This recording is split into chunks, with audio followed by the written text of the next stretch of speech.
kisah hijrah dari seorang yang sangat membenci orang-orang yang dikategorikan oleh mereka Wahabi. Orang-orang yang memakai celana di atas mata kaki, mereka katakan Wahabi. Orang-orang yang memanjangkan jenggotnya, mereka katakan Wahabi. Orang-orang yang berniqab, bercadar, mereka katakan itu istrinya Wahabi, adiknya Wahabi, anaknya Wahabi. Baik, kalau memang itu yang menurut Anda, baik, dengarkan kisah seorang ini. Yang kemudian dia sangat membenci orang-orang tersebut yang katanya ahlu sunnah. Dia katakan itu berlebihan, itu israf, itu arabisasi dan seterusnya. Bagaimana Allah menyentuh dia dengan hidayah, saudara? Allah jadikan anaknya penuntut ilmu. Dia masukkan ke pesantren, anaknya bertemu dengan ustadz yang kemudian pemahamannya salaf. Bapaknya masih dengan pemahaman yang sama. Sampai-sampai kemudian ketika bapaknya sudah mengetahui anaknya sudah memotong celananya, memanjangkan jenggotnya, berpemahaman seperti pemahaman yang menurut mereka, menurut dia Wahabi, dia katakan, mulai sekarang kamu keluar dari sekolah ini.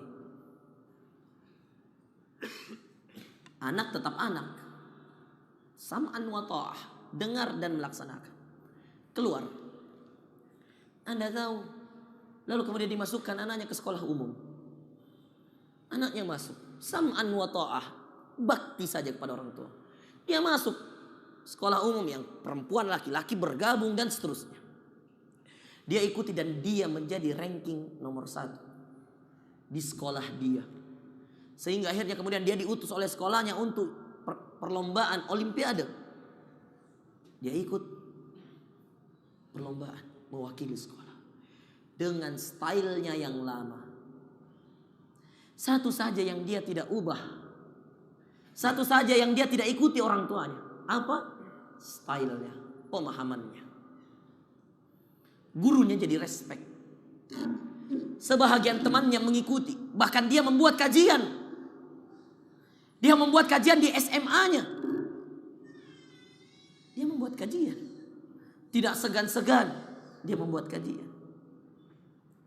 Di beberapa kali percakapan dengan gurunya, dia tidak segan-segan memberi nasihat. Meskipun terkadang dia mendapatkan celaan, hinaan, cobaan dan seterusnya, itu biasa menurut dia. Dia katakan inilah tantangan saya, berbeda ketika saya di pesantren. Dia lalui. Sampai dia masuk fakultas kedokteran terbaik di universitas terbaik di daerah dia, di Jawa Tengah. Lulus dia fakultas kedokteran, jalur undangan. Hafalannya 30 juz, saudara. Anda mau tahu, orang yang seperti ini dia bertahan demi ayahnya.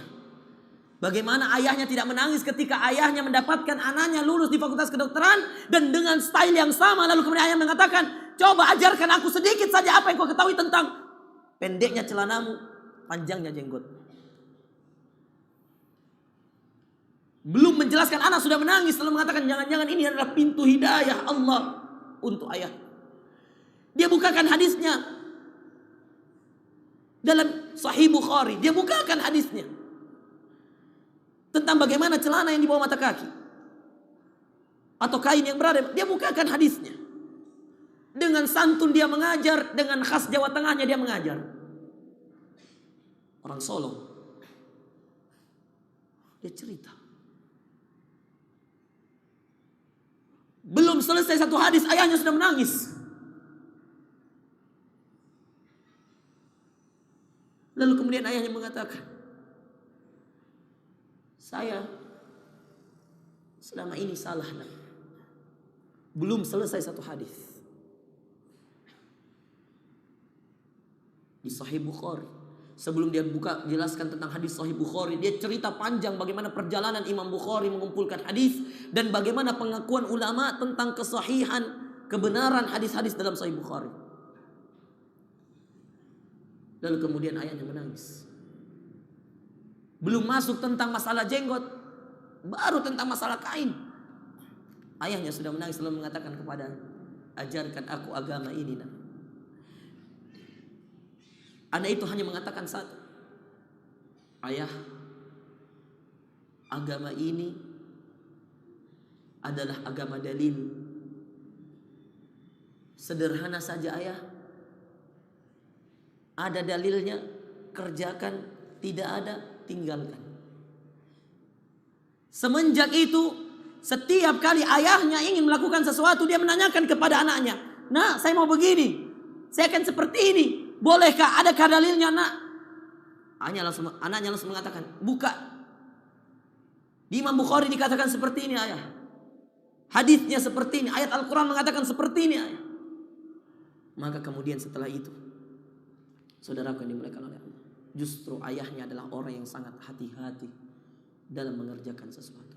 Sumber hidayah itu kita tidak tahu.